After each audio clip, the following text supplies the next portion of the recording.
வணக்கம் மாணவர்களே. நீட் தேர்வு எழுதி ரிசல்ட்டுக்காக காத்து கொண்டிருக்கும் மாணவர்களுக்கு தான் இந்த வீடியோ. அதாவது தமிழ் இலக்கணத்தில் ஒரு இலக்கண குறிப்பு இருக்குது. எண்ணுமை அல்லது உம்மை தொகை அப்படின்னு சொல்லுவாங்க. அதாவது இரவும் பகலும், அல்லும் பகலும், அன்பும் அறிவும், இப்படி மாதிரி. இதுக்கு பேர் உம்முன்னு முடிஞ்சுன்னா அது பேர் உம்மை தொகை அல்லது எண்ணுமை அப்படின்னு சொல்லுவாங்க. அந்த மாதிரி இந்த என்டிஏவும் வழக்கும், நீதிமன்ற வழக்கும் அப்படின்னு கூட சொல்லலாம். இந்தியாவில் எத்தனையோ தேர்வுகள்லாம் நடக்குது. யூபிஎஸ்சிலாம் வருஷத்துக்கு எத்தனையோ தேர்வு நடத்துகிறாங்க, ஸ்டாஃப் செலெக்ஷன் கமிஷன் நடத்துகிறாங்க. இதிலலாம் இந்த அளவுக்கு வழக்குகள் இருந்ததில்ல. ஆனால் என்டிஏயில் மட்டும் பார்த்திங்கன்னா இவ்வளோ வழக்குகள். அது காரணம் என்ன அப்படின்னா, அவங்கள்ட்ட சரியான ஒரு பிளான், திட்டமிடுதல் எதுவுமே இல்லாததான் இந்த மாதிரி பல சிக்கல்கள் உருவாக்குது. சரி, இப்போ என்ன லேட்டஸ்ட் வழக்கு அப்படின்னு பார்த்தீங்கன்னா, ஏற்கனவே யூஜி நீட் 2025ல் 2 வழக்குகள் ஓடிக்கிருக்கு. ஒன்று மெட்ராஸ் ஹைகோர்ட்டில் அந்த மின்தடை காரணமாக அந்த மாணவர்கள், பாதிக்கப்பட்ட மாணவர்கள், ஆவடி, அதுக்கப்புறம் கேகே நகரில் ஒரு ஸ்கூலு, அப்புறம் குண்டத்தூர் ஸ்கூலில் சேர்ந்த மொத்தம் ஒரு 16 மாணவர்கள் வழக்கு தொடுத்து அதோட வழக்கு நிலுவையில் இருக்குது. இன்ன வரைக்கும் அதற்கான ஃபைனல் டிஸ்போசல் வரல. 16ஆம் தேதி ஃபைனல் டிஸ்போசல் வரும் அப்படின்னு சொல்லி எதிர்பார்க்கப்படுகிறது. மெட்ராஸ் ஹைகோர்ட் சிசிடிவி ஃபுட்டேஜாக கொடுங்க அப்படின்னு சொல்லி அது ஒன்று தனியாக போகுது. இதே பிரச்சனை தான் மத்திய பிரதேசில் இண்டோர் 75 மாணவர்கள் இதே மாதிரி இந்த மாதிரி எக்ஸாம் தேர்வு நடந்தப்போ மின்தடை காரணமாக சரியாக தேர்வு எழுத முடியல அப்படின்னு சொல்லியும் மத்திய பிரதேஷ் ஹைகோர்ட்டும் என்ன செஞ்சுருக்காங்க அப்படின்னா, இன்னும் ஃபைனல் டிஸ்போசல் தரலை அப்படின்னு இந்த வழக்குகள் ஓடிக்கிற சமயத்தில் இதனால் என்டிஏ இது வரைக்கும் ரிசல்ட்டு எப்போ வெளிவரும், அவங்களுடைய ஷெட்யூல் 14ஆம் தேதி, அதாவது நாளைக்கு, அதாவது சனிக்கிழமை, அதுக்குள்ளே வருமா வராதா அப்படின்னு சொல்லி 20 லட்சம் மாணவர்கள் மருத்துவ கனவுக்காக காத்துக்கிருக்காங்க. அந்த மாதிரி சமயத்தில் இப்போ நேத்திக்கு ஒரு செய்தி திடீர்னு என்ன இருக்குது அப்படின்னா, ராஜஸ்தான், குஜராத்திலேருந்து அங்கே உள்ள ஹைகோர்ட்டில் ஒரு கேஸ் போட்டிருக்காங்க. அதை பற்றி நேத்திக்கு செய்தி வந்துருந்துச்சு. சரி, அந்த செய்தியை படித்தேன். ஆனால் அதுக்கப்புறம் பார்த்தா டக்குன்னு கோர்ட்டில் கேஸ் அப்படிங்கிற மாதிரி செய்தி படிச்சு. அங்கே என்ன பிரச்சனை, ராஜஸ்தான்லேயும் குஜராத்லேயும் அப்படின்னா, அந்த மே 4ஆம் தேதி நடந்த தேர்வில் ஒரு 2 சென்டர், ஜாம்நகர் குஜராத்லேயும் சரி, சிக்கர் ராஜஸ்தான்லேயும் சரி, இந்த 2 சென்டர்லேயும் தேர்வு எழுதிய மாணவர்களுக்கு கொஸ்டின் கொடுத்துருக்காங்க. 47வது அந்த டெஸ்ட்டு சீரியல் நம்பர் உள்ள கொஸ்டின் பேப்பரில் பேஜ் பார்த்திங்கன்னா ஒரு ஈவனாகவே இல்லையா. இப்போ 10க்கு எடுத்து பேஜ், ஒவ்வொரு பேஜ் 10க்கு எடுத்து 11, 12, 13 அப்படி இல்லாமல் 10க்கு அப்புறம் 15, 15க்கு அப்புறம் 17 அந்த மாதிரி மாறி இருந்ததாகவும் ஃபஸ்ட்டு குற்றச்சாட்டு. அதுக்கப்புறம் கொஸ்டினோட சீரியலுமே சரி, 7க்கு எடுத்து 8 இருக்கணும்ல, 7க்கு அப்புறம் 15 இருந்திருக்கு. இந்த மாதிரி மாறி இருக்குது. ஸோ இதனால் என்ன பிரச்சனை அப்படின்னு பார்த்தீங்கன்னா, அந்த ஓஎம்ஆர் ஷீட்டில் 7க்கு அப்புறம் மார்க் பண்ணவன் அடுத்து 15 இருந்தால் 15க்கு அப்புறம் என்ன செய்யணும், அவன் தேடணும். இதனால் அவங்களுக்கு ரொம்ப, அந்த மாணவர்கள் ரொம்ப கஷ்டப்பட்டுருக்காங்க. இது எக்ஸாம் ஹால்லே அந்த மாணவர்கள் சூப்பர்வைசர்கிட்ட கேட்டிருக்காங்க. அது சூப்பர்வைசர் அவருக்கு என்ன தெரிய போகுது, பாவம் அவர் அந்த ஸ்கூல்லேயே எங்கேயும் வேலை வைப்பார். அதெல்லாம் கிடையாது, நீங்கள் இதில் தான் எழுதணும். ஏன்னா என்டியோட ரூலில் என்ன போட்டிருக்காங்கன்னா, என்னன்னாலும் சரி அந்த தேர்வு முடிகிறதுக்கு முன்னாடி வரைக்கும் வெளியில் வரக்கூடாது. அது மழையே பெஞ்சாலும், இடியே அடித்தாலும், பூமியே வந்தாலும் சரி. அப்போ அதனால் அந்த மாணவர்கள் அந்த கொஸ்டின் பேப்பரை அப்படியே இது பண்ணியிருக்காங்க. இப்போ அவங்க அதை எதிர்த்து என்ன செஞ்சுருக்காங்க அப்படின்னா, என்டிஏவை எதிர்த்து கோர்ட்டுக்கு போயிருக்காங்க. இதை என்டிஏக்கு அவங்க ஸ்கேன் பண்ணி இந்த மாதிரிலாம் தப்பு இருக்குது, கொஸ்டின் பேப்பர்லேயும் தப்பு இருக்குது, கொஸ்டின் ஆர்டர் சீரீஸே தப்பு இருக்குது, அதனால் நீங்கள் இதுக்கு ஒரு ரிலீஃப் தரணும் அப்படின்னு சொல்லி கேட்டதுக்கு என்டிஏலேருந்து எந்த விதமான பதிலுமே வரலையாம்.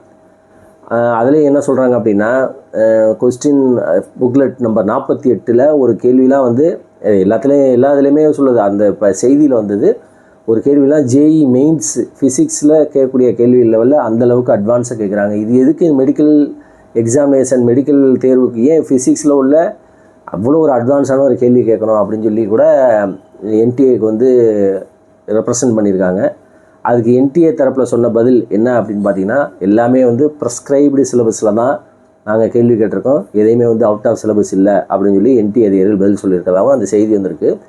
அதுக்கப்புறம் அவங்க என்ன சொல்கிறாங்க அப்படின்னா, இந்த அப்ஜெக்ஷன் கொஸ்டினில் என்னெல்லாம் இந்த இது இருக்குது பார்த்திங்களா, மாற்று கருத்து, அப்ஜெக்ஷன் பண்ணதுக்கு எந்த விதமான அக்னாலேஜ்மெண்ட்டுமே கொடுக்கப்படலை அப்படின்னு சொல்லியும் வழக்கு தொடுத்துருக்காங்க. அதுக்கு என்டிஏலேருந்து என்ன பதில் சொல்லியிருக்காங்க அப்படின்னு பார்த்தீங்கன்னா, அதாவது பதில் மீன்ஸ் இந்த ரெப்ரசன்டேஷன் தனியாக கொடுத்ததுக்கு இதுக்கு ஒரு எக்ஸ்பர்ட் கமிட்டி போட்டிருக்கோம். அவங்க இந்தியாவில் உள்ள எல்லா அப்ஜெக்ஷன்ஸ் அது எல்லாத்தையும் பரிசீலனை பண்ணி ஃபைனல் ரிசல்ட் வரையில் என்னென்ன கேள்விக்கு எப்படி இருக்கும் அப்படிங்கிறத சொல்லியிருக்காங்க. அதை முன்னாடியே சொன்னால் தானே அட்லீஸ்ட்டு என்ன செய்ய முடியும்? அதுக்கு ஏதாவது மாற்று கருத்து இருந்தால் கொண்டு போய் என்எஸ்சியில் கேள்வி கேட்கலாம். இப்போ ஃபைனல் ரிசல்ட் போட்டதுக்கப்புறம் என்ன ஆகும் அப்படின்னா திருப்பி நீதிமன்றத்துக்கு தான் போகணும். அந்த மாதிரி என்டிஏ வந்து ஒரு புரிதல் இல்லாமல், ஒரு தேர்வை எப்படி நடத்தணும்னு தெரியாமல், முன்னனுபவம் இல்லாமல், இந்த மாதிரிலாம் வந்து தொடர்ந்து லிட்டிகேஷன்ஸ் வழக்குகள் வர்றதுனால இதனால் பாதிக்கப்படுறது மாணவர்கள் தான். இப்போ இன்ஜினியரிங் கவுன்சிலிங் வந்து நடந்துக்கிருக்கு. அடுத்தடுத்து ஆர்ட்ஸு காலேஜெலாம் வந்து பார்த்திங்கன்னா அட்மிஷன் போய்க்கிருக்கு. இப்போ வந்து நீட் எழுதிட்டு மாணவர்கள் இங்கிட்டு போகிறதா கிடைக்குமா கிடைக்காதா, அதில் விருப்பமான கல்லூரி கிடைக்குமா, சொந்த ஊரில் கிடைக்குமா, பக்கத்து ஊரில் கிடைக்குமா, அதர் ஸ்டேட்டில் கிடைக்குமா, இந்த மாதிரி மாணவர்கள் காத்துக்கிற சமயத்தில் இது வந்து என்ன செய்யுது அப்படின்னா இழுக்கிறது. ஒன்று அட்லீஸ்ட் குறைஞ்சபட்சம் என்ன செய்யணும் அப்படின்னா ரிசல்ட்டையாவது டிக்ளேர் பண்ணிடலாம். நீங்கள் வந்து மத்திய பிரதேசத்துக்காகவும் இதில் மெட்ராஸில் ஒரு 13 பேர்த்துக்காகவும், ராஜஸ்தானில் அங்கே உள்ள மாணவர்கள் இவங்களுக்காகவும், மீதி உள்ள 20 லட்சம் பேருடைய அந்த வாழ்க்கை வந்து கேள்விக்குறியாகுது. உடனே நீங்கள் கேட்கலாம், சார் இப்போ அவங்க பாதிக்கப்பட்டவங்க அவங்களுக்கு அப்போ என்ன சார் ரிலீஃப் அப்படின்னு சொல்லி நீங்கள் கேட்கலாம். ஆனால் எப்படினாலும் சரி, இப்போ ராஜஸ்தான்லேயும் கரீம் நகர்லேயும் அந்த சைடில் ஜாம்நகர்லேயும் உள்ள பாதிக்கப்படுறது மெட்ராஸை பாதிக்கப்படுறது கிடையாது. அப்போ யாருக்கெல்லாம் பாதிப்பு இருக்கோ அவங்களுக்கு மட்டும் என்ன செஞ்சுக்கலாம், வித்துகள்ட்டு பண்ணி வைக்கலாம். ஆனால் அதுலேயும் ஒரு சட்ட சிக்கல் இருக்குது. ஏன் என்டிஏ வந்து அதை போட மாட்டேங்குது அப்படின்னா, லாஸ்ட் இயர் என்ன ஆயிடுச்சு அப்படின்னா, இந்த மாதிரி நிறையா வினாத்தாள் அவுட்டு, இந்த மாதிரி கொஸ்டின் மார்க்னால 3-4 ஃபைனல் மார்க் லிஸ்ட்டு வெளியிட்டாங்க. அதை நான் இப்போ விசாரிக்கல தெரிய வந்தது. அதனால் என்னென்னா அந்த கொஸ்டின் இது அப்ளை பண்ணையிலே வந்து மார்க் ஷீட்டை வந்து ரிவைஸ்டு 3-4 பேரை அப்லோட் பண்ணி, சில பேர் பழசையே அப்லோட் பண்ணி, இந்த மாதிரி நிறையா குழப்பங்கள் வந்துச்சு.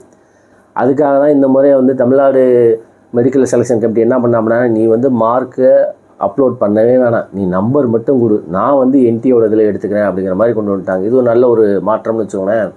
அந்த மாதிரி அதனால தான் இப்போ என்டிஏ வந்து யோசிக்குது. இப்போ சப்போஸ் இப்போ ரிசல்ட்டை வெளியிட்டோம்னா, இப்போ நாளைக்கு வந்து மெட்ராஸ் ஹைகோர்ட் இருக்கும், மத்திய பிரதேஷ் ஹைகோர்ட் இருக்கும், ஒரு எக்ஸாம் ஒரு நீட் இவங்களுக்கு மட்டும் நடத்துகிறோம், அல்லது அவங்களுக்கு வேறு ஏதாவது ஒரு சலுகைகள் கொடுத்து ஏதாவது செய்கிறோன்னு வச்சுக்கோங்க. இப்போ இன்றைக்கி ஒரு ரிசல்ட் போட்டிருப்பான், அவங்கள சேர்த்ததுக்கப்புறம் அதுக்கு ஒரு ரிசல்ட் போடணும். அப்போ என்ன ஆகும் அப்படின்னா மாணவர்கள் மத்தியில் ஒரு குழப்பங்கள் வரும் அப்படிங்கிற மாதிரி யோசிக்கிறதா தகவல் சொல்கிறாங்க. எது எந்த அளவுக்குன்னு தெரில.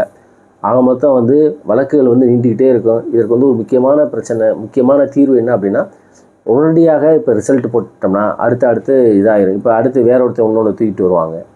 நான் வந்து அதுக்காக அதாவது நீதி கேட்டு கோர்ட்டுக்கு வர்றது நான் வந்து இது தப்புன்னு சொல்லலை. ஆனால் அது வந்து என்ன செய்யணும், மற்ற மாணவர்களையும் சரி இதுக்காக வந்து காத்துக்கிறக்கூடிய அந்த இளைஞர்களுடைய நேரத்தை வேஸ்ட் பண்ணக்கூடாது. அவங்களுடைய எதிர்காலம் வந்து ரொம்ப கேள்விக்குறியாக இருக்குது. இப்போ அவங்க அடுத்து என்னென்னு செய்யாமல் அப்படியே யோசிச்சுக்கிட்டே இருக்கிறாங்க அப்படிங்கிறதுக்காக தான் சொல்கிறேன். அதனால் விரைவில் இதுக்கு வந்து ஒரு முடிவு எடுக்கப்பட்டு தீர்வு வரணும் அப்படிங்கிறதான் இது. தொடர்ந்து பார்ப்போம்.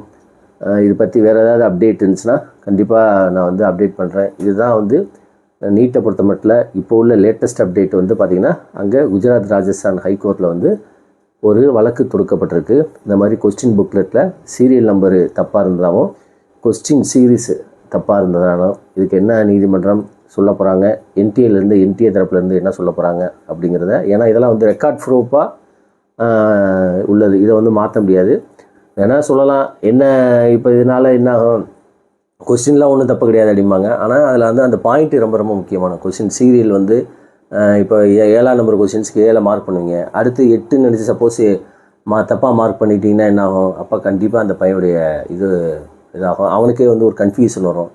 இடம் நம்ம சரியாக பார்க்குறோமா தப்பாக பார்க்குறோமா அப்படின்னு. அந்த மாதிரிலாம் இருக்குது. தொடர்ந்து பேசுவோம். நன்றி, வணக்கம்.